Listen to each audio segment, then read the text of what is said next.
Hello तो नमस्कार साथियों, कैसे हो आप सभी। आशा करता हूँ बहुत अच्छे होंगे।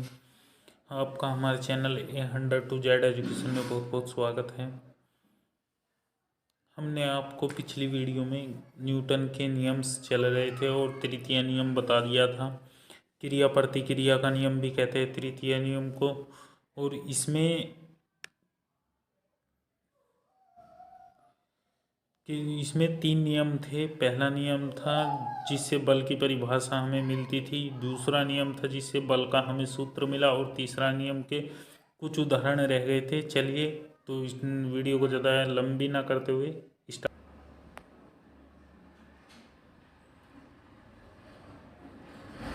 चलिए तो देखिए, हमने आपको यहाँ तक करा दिया था न्यूटन के तृतीय नियम, ये रहा यहाँ। चलिए तो देखिए, ये हमने आपको तृतीय नियम तक करा दिया था। ठीक है, आगे बढ़ते हैं।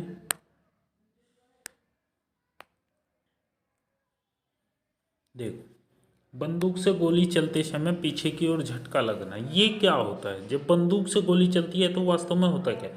देखो, जैसे ही स्ट्राइक किया जाता है गोली के बैकग्राउंड में, तो वहाँ से क्या होता है, जो भी केमिकल्स लगे होते हैं उनमें एक स्पार्क पैदा होता है, जिस कारण से वहाँ जो है स्पार्क के कारण गैसें पैदा होती है, और गैसों के कारण क्या होता है, गैसों के कारण जो है वे उतना ही फोर्स उस पर गोली पे आगे को लगाती है, जबकि उतना ही फोर्स पीछे की ओर लगाती है। वो जो पीछे की ओर लगने वाला है वो जो है झटके के रूप में बाहर आ जाता है, बाहर की बॉडी पर। ठीक है, जो हमारी बंदूक है उस पर। इसीलिए सलाह दी जाती है कि बंदूक को जो है ये जो झटका जो है कम लगे, तो उसका द्रव्यमान बढ़ा दिया जाए, क्योंकि भाई गोली का तो द्रव्यमान थोड़ा होता है, बहुत कम न्यूनतम होता है। ठीक है, अगर गोली का द्रव्यमान बंदूक के यानी कि बंदूक के टोटल द्रव्यमान से अधिक हो जाए, तो व्यक्ति को चलाने वाला जो भी उसका उपकरण का उपयोग कर रहा है व्यक्ति, उसको जो है हानि या क्षति पहुंचा सकती है। ठीक है, चलिए आगे चलते हैं, अगला देख लेते हैं। देखो, नाव से किनारे पर कूदने की ओर पीछे, नाव का पीछे की ओर निकल जाना, ये कैसे निकल जाती है। होता क्या है वास्तव में, जैसे ही हम नाव से किनारे पर कूदते हैं, नाव पर किराने पर को, तो न्यूटन का तीसरा नियम काम करता है। कैसे, जितना बल हमने अपने शरीर को आगे ड्रैग करने में, हवा में ड्रैग करने के लिए लगाया है, उतना ही बल हमने नाव को पीछे धकेलने के लिए भी लगाया है। कहने का मतलब, दोनों में क्रिया प्रतिक्रिया एक साथ उत्पन्न होती है। देखो, नाव खेने वाला जो नाविक होता है वो बांस से जमीन को दबाता है। क्या करता है, बांस से जमीन को क्या करता है, दबाता है। ये कैसे दबाता है, देखो, जब नाव किनारे पर लगी होती है तो वो क्या करता है, उसे पानी में फ्लो में लाने के लिए उस जमीन को दबाता है, यानी कि जमीन पर बल लगाता है। उतना ही बल उस बांस पर जमीन भी लगाती है। इसी वजह से जो है नाव आगे की ओर पानी में चली जाती है। देखो, इसके दो उदाहरण हो रहे, कुएं से पानी खींचते समय रस्सी टूट जाती है। बस जो बाल्टी होती है, जितना बल हम बाल्टी को ऊपर, पानी से भरी हुई बाल्टी को खींचने में लगा रहे हैं, उतना ही बल जो है बाल्टी वापस तनन के रूप में, तनन प्रतिबल के रूप में हमारे ऊपर भी लगाती है, जिस वजह जो है रस्सी अचानक से टूट जाए तो वो तनन प्रतिबल हमें पीछे की ओर धकेल देता है। चलिए देखो, ऊंचाई से कूदने पर चोट लगना, ये तो हमने आपको पीछे भी समझाया था जब संवेग पढ़ाया था। तो चलिए आगे देख लेते हैं।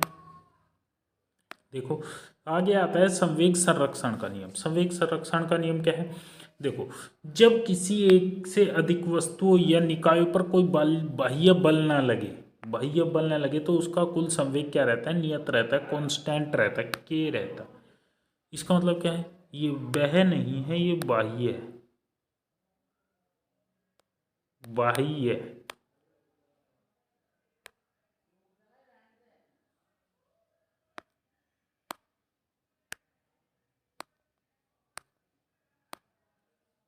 ये यहाँ पे बह नहीं है, बाह्य है, बाह्य। ठीक है, आगे बढ़ जाए। चलो देखो, बाह्य बल कैसे। अभी हमने आपको जहाँ संवेग पढ़ाया था, याद करो पिछली वीडियो में हमने आपको संवेग पढ़ाया था P, और P इज इक्वल टू बताया था mv के, बताया था कि नहीं। वो सॉरी, संवेग से पहले हमने आपको एक चीज़ और पढ़ाई थी, न्यूटन का कौन सा लो, द्वितीय लो। द्वितीय लो क्या कहता है, ये कहता है कि किसी वस्तु को संवेग परिवर्तन की दर, किसी वस्तु के संवेग परिवर्तन की दर उस पर लगाए गए बल के अनुक्रमानुपाती होती है। और जब बल ही नहीं लगेगा तो क्या संवेग, क्या परिवर्तन होगा, संवेग में तो कुछ भी, शून्य परिवर्तन होगा। और शून्य, यही तो संवेग संरक्षण का नियम कहता है, जब बल ही नहीं लग रहा तो संवेग कहाँ से परिवर्तित हो जाएगा, अर्थात संवेग जो का तू बचा का बचा रह जाएगा। ठीक है, आगे देख लेते हैं बल। बल क्या होता है, देखो, बल वह बाह्य कारक है जो किसी वस्तु की स्थिति में या तो परिवर्तन कर देता है या परिवर्तन करने की कोशिश या प्रयत्न करता है। ये कैसे है भाई, इसको समझते हैं। देखो, परिवर्तन करने की कोशिश करता है, जैसे देखो अभी हमने आपको बताया था बंदूक से गोली चलाने पर पीछे की ओर झटका लगना, यानी कि उसकी स्थिति में परिवर्तन हो गया। ठीक है, बहुत सी जगह स्थिति में परिवर्तन नहीं होता है, यानी कि जो इस पर आप बल लगा रहे हो उसका द्रव्यमान जो है आपके द्रव्यमान से अधिक है, जिस वजह से जो वो अपनी स्थिति को नहीं छोड़ता, यानी कि कोशिश तो कर रहे हो आप, ऐसा थोड़ी है कोशिश नहीं कर रहे हो। ठीक है, वही बल है। अच्छा, इसके दो मात्रक होते हैं, इसका एसआई मात्रक तो न्यूटन होता है, और जबकि सीजीएस मात्रक क्या होता है, डाइन होता है। ठीक है, एक न्यूटन में जो होता है 1 किलोग्राम मीटर प्रति सेकंड होता है। ठीक, अच्छा, इसका एक रिलेशन भी है एसआई पद्धति और जो सीजीएस पद्धति है इसके बीच में। 1 न्यूटन बराबर जो होता है ये होता है 10⁵ डाइन के। ठीक है, देखो प्रकृति में हमने कुल अब तक 4 प्रकार के बल पढ़े हैं, हमने आपको पीछे भी पढ़ा, पीछे अभी नहीं आए, ये अब स्टार्टिंग होंगे। देखो, प्रकृति में कुल 4 प्रकार के बल पाए जाते हैं। पहला होता है गुरुत्वाकर्षण बल। गुरुत्वाकर्षण फोर्स क्या होता है, देखो मैं बताता हूँ आपको। ये होता है, ये दो चीजों से मिलकर बना है, गुरुत्व प्लस आकर्षण। इसी से आपको समझ में आ गया होगा।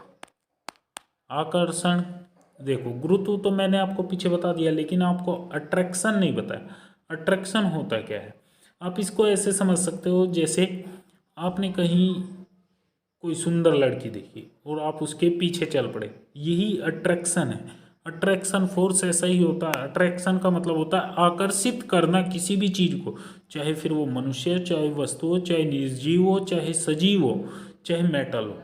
ठीक है, चाहे मैग्नेटिज्म हो, कुछ भी हो, आकर्षण का मतलब ही अट्रैक्शन होता है, यानी कि अपनी ओर खींच लेना। तो आप खींचे चले जाओगे, उसकी सुंदरता के ऊपर मोहित हो जाओगे। ठीक है, ऐसा इतिहास में बहुत बार हो चुका है। चलो देखो आगे, दूसरा जो होता है दुर्बल नाभिकीय बल।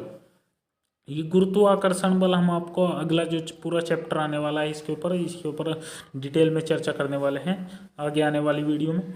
देखो, दुर्बल नाभिकीय बल क्या होता है। नाभिकीय बल दो प्रकार का होता है, एक तो होता है स्ट्रॉन्ग मजबूत, जिसको बोलते हैं हम बाहुबली, और एक होता है कमजोर। बाहुबली के सामने क्या थे, सभी कमजोर थे। ठीक है, तो ये दुर्बल है, कमजोर है। तो कमजोर की बात कर रहे हैं तो इसका मतलब आसानी से टूटने वाला। नाभिकीय की बात कर रहे हैं तो नाभिक में मिलेगा। कैसे, देखो ये मिलेगा, जैसे आपने पढ़ा होगा 10वीं 12वीं में भी आपने पढ़ा होगा कि भैया जो इलेक्ट्रॉन प्रोटॉन और एक होता है आपके पास नाभिक। नाभिक के अंदर जो होते हैं इलेक्ट्रॉन प्रोटॉन के मध्य जो लगता है, किस किस के मध्य, इलेक्ट्रॉन और प्रोटॉन और न्यूट्रॉन के मध्य जो लगता है वो दुर्बल नाभिकीय बल गड़बड़ होगी। दुर्बल नाभिकीय बल, देखो दुर्बल नाभिकीय बल वह होता है जो इलेक्ट्रॉन और प्रोटॉन के बीच लगता है, अर्थात इलेक्ट्रॉनों को हटाया जा सकता है क्योंकि कमजोर है। एनर्जी दो और हटाओ, एनर्जी दो हटाओ, ठीक है। अच्छा चलिए आगे देख लेते हैं।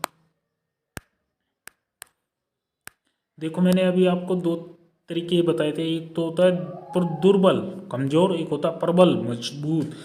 एक तो ये आ गया देखो, प्रबल नाभिकीय बल, प्रबल नाभिकीय बल, ठीक है।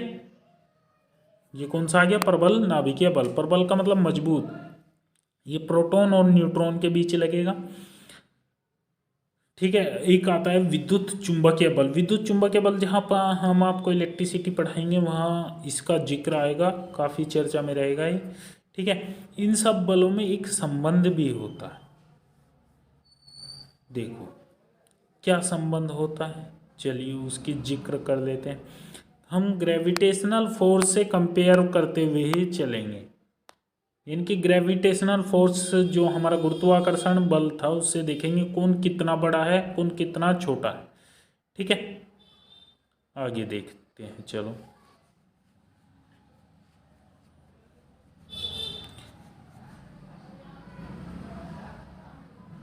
ये यहाँ पे लिखा हुआ है देखो 10⁻38, ये गुरु जो वन है, वन से इतना बड़ा है, ये इतना, ये भी इतना बड़ा है, ये भी इतना बड़ा है। बस इनमें जो है जो गुरुत्वाकर्षण बल लगता है वो बड़ी वस्तुओं के लिए लगता है, तो ये सब छोटे हैं इससे, ये सब छोटे। विद्युत चुंबकीय बल भी कहाँ लगता है, छोटी चीज़ों पर। तो इसमें एक चीज़ छूटी हुई है वो है माइनस, यहाँ माइनस छूटा हुआ है सब में, एक एक माइनस और लगा लो, उसमें आपको ये पता रहेगा ये इतना छोटा है, ठीक है। किससे, गुरुत्वाकर्षण बल से। गुरुत्वाकर्षण बल बड़ी बड़ी चीज़ों के बीच लगता है, जैसे सूर्य और फिर चंद्रमा जो है वो, सॉरी, सूर्य और पृथ्वी कैसे बंधे हुए हैं, गुरुत्वाकर्षण बल के थ्रू ही तो बंधे हुए हैं, वरना पृथ्वी तो कभी की छोड़ चुकी होती सूर्य को। आप अपना ब्रह्मांड का ले लो, ब्रह्मांड के अंदर जो आपके 8 ग्रह हैं, जो भी बंधे हुए हैं ये ग्रह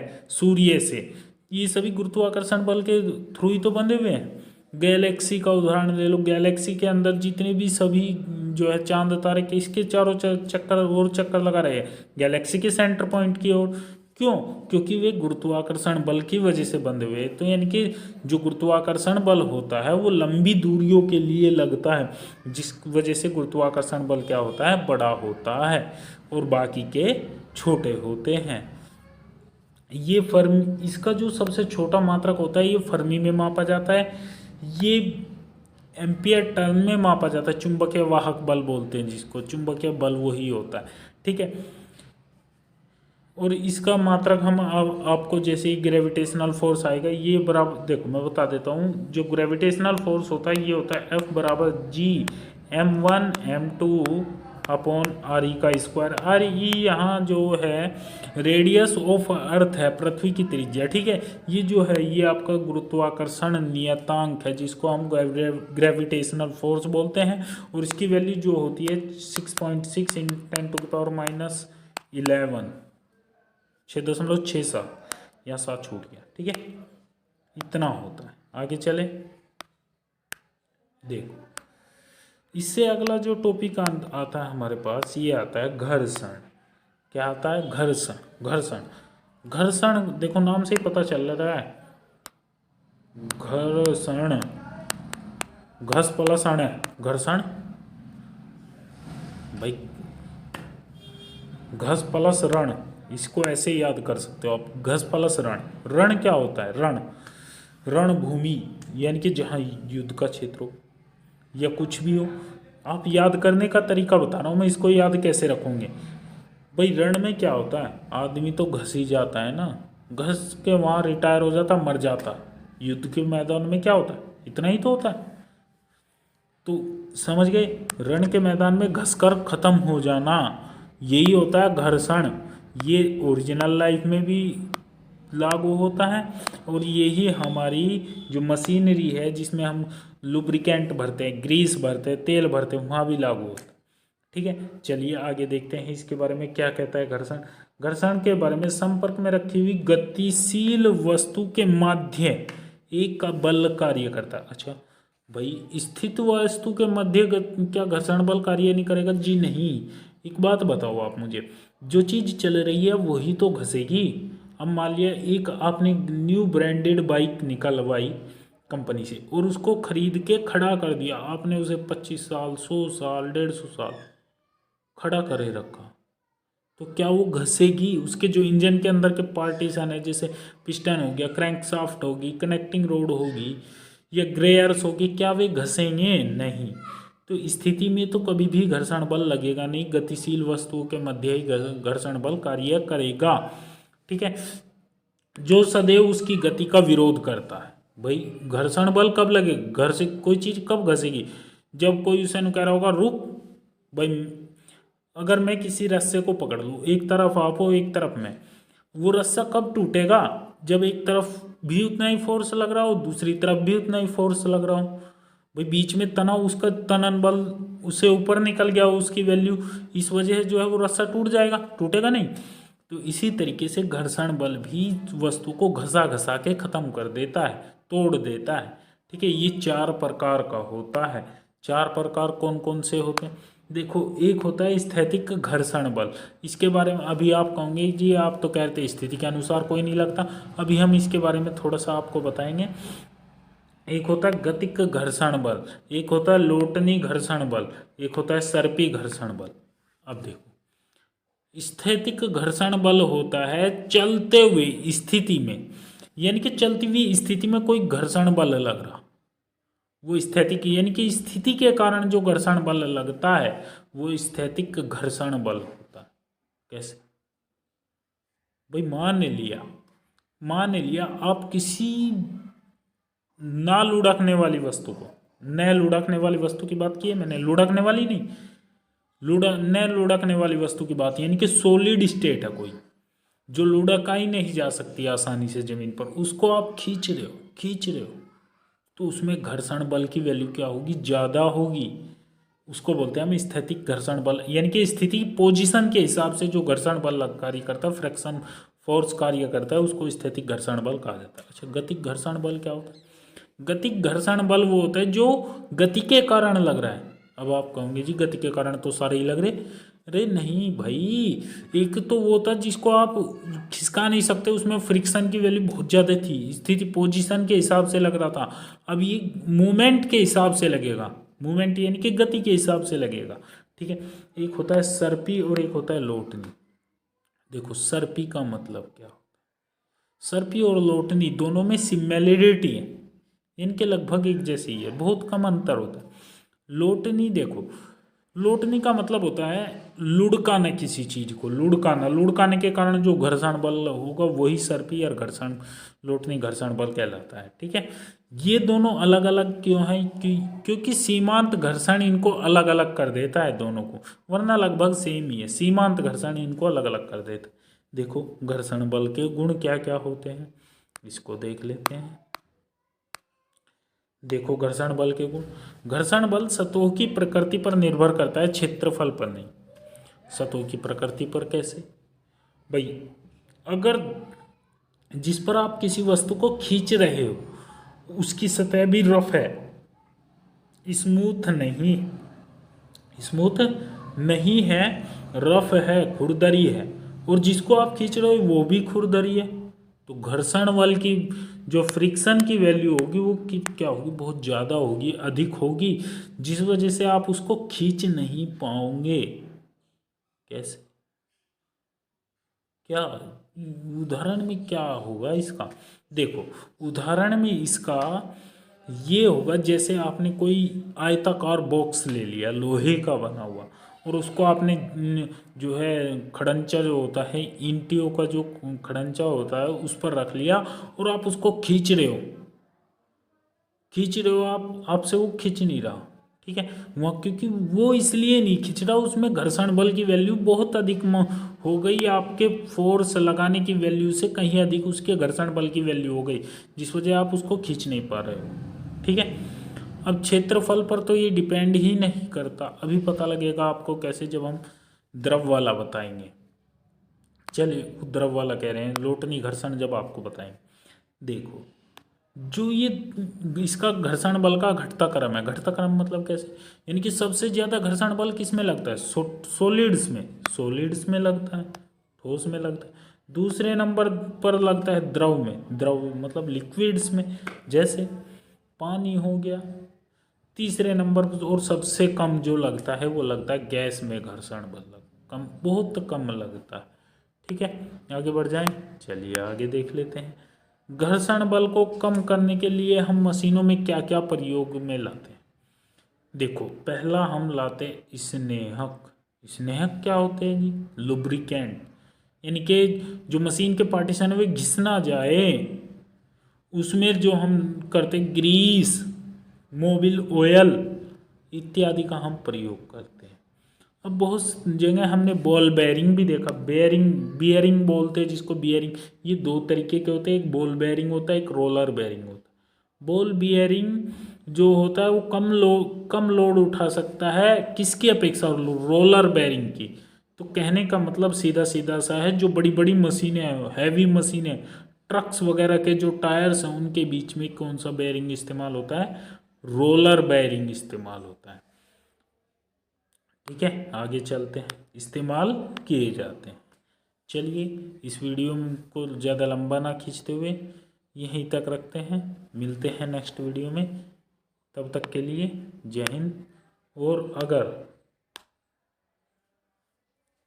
आपको वीडियो पसंद आई हो तो लाइक करें, अपने दोस्तों के साथ शेयर करें और चैनल को सब्सक्राइब करना